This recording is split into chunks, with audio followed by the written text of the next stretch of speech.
guys, welcome to LynwoodCoaster. This is my third tutorial on how to use the flying camera route editor. To open that, you hit Control Shift and 0. Your little program pops up. You click on New Route, and I'm just going to put a couple of cameras in here because all I want to discuss in this is what the controls are for the camera and how they work. So you can see we've created a black line. This controls the speed of the camera movement. If we run this line right now, if you watch in this little box, you could see this makes the camera go much faster. We'll ride along real fast. So that's what that graph does over there. This is the camera speed. This is actually the size of the camera so that you can adjust either from a distance, or there are times when you get these very close together and it's easier to have them smaller. There are times when they're far apart and it's much easier if you can make the cameras bigger because you can see these lines. So let's just start with this. Your green line is the way the camera focuses. You notice that the camera turns when I move this. In order to adjust this, you could grab a hold of the box and pretty much move it wherever you want, although sometimes it's hard. If you want to stretch this way out there, as you can see, I can't get it out over there to the other side. So in order to do that, you need to click on one of these. If you click on World View, your camera controls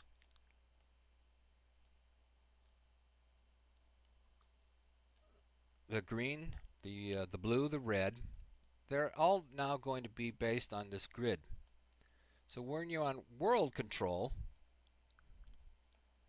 as you can see, the white line that drops down, I'm staying parallel with the grid. No matter where the camera is looking, I am staying parallel with the grid. This only helps when you're adjusting, but it's very, very helpful when you are adjusting. It helps you keep your camera in the right position. If, for instance, you wanted to film you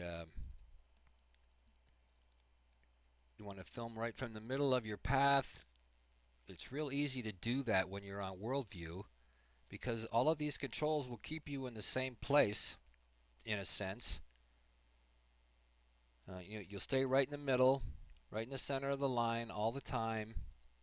You'll stay right in the center of this one all the time. And you'll stay right in the center. Instead of going sideways, by going up and down, you won't go up, you won't go sideways, you'll just go straight. So that's what those controls are for. The blue controls, the blue line is to adjust the black line. So this is going to change the way your camera travels. So you can make it curve. It's still going to focus in the same place, but it can go around. You can avoid trees. You can avoid any other kinds of scenery, or go through it if you want, whichever. If you make this bigger, you can see that my line is tightening up, but you can also, it'll also make a big, wider sweeping curve now.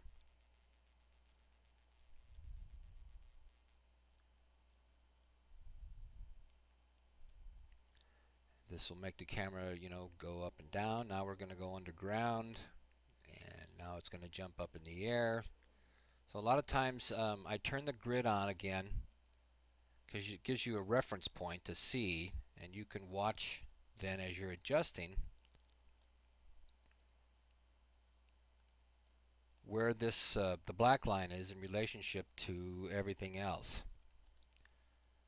Right now, this one to do this easier would actually want to go the other way, and if we're going to have to flip this around like this, you want to get to the back. Well, you know what, never mind. So the blue lines control the course of the camera.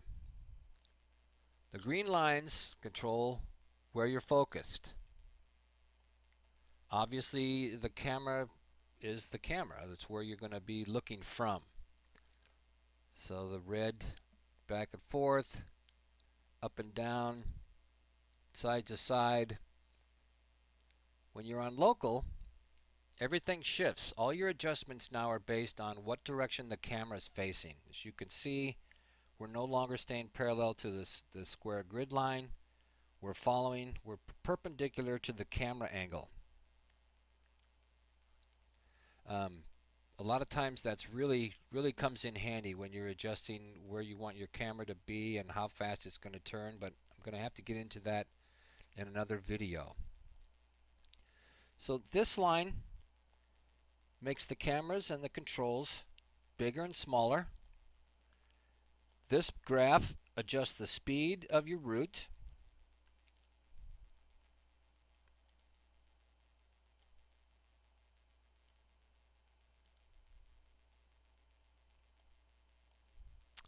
These buttons control how the adjustment is being handled.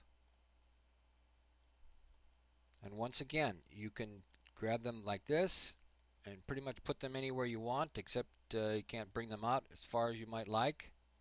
Put them on world view and everything is squared off. Perpendicular to the grid or parallel. One nice thing about world view is if you're trying to adjust the camera up and don't want it to move, it'll stay in the same place, as you can see down below. If you put this on local view and say you're facing down a little bit with the camera, you can see that the blue line coming out of the top of the camera now is at an angle. So when you move, you go forward and backwards. So it's just something to keep in mind. It's depending on how you want to adjust your camera, it's easier in many cases to have it in a different one of these. This is default. I use world and local a lot when I do this. I highly recommend that you experiment with them because it give you better results in what you're trying to do. So that's going to be it for this tutorial. There's a whole bunch more that I could say, but I'm realizing that I couldn't possibly do everything that I wanted to do in less than an hour. So I'm going to make a bunch of short ones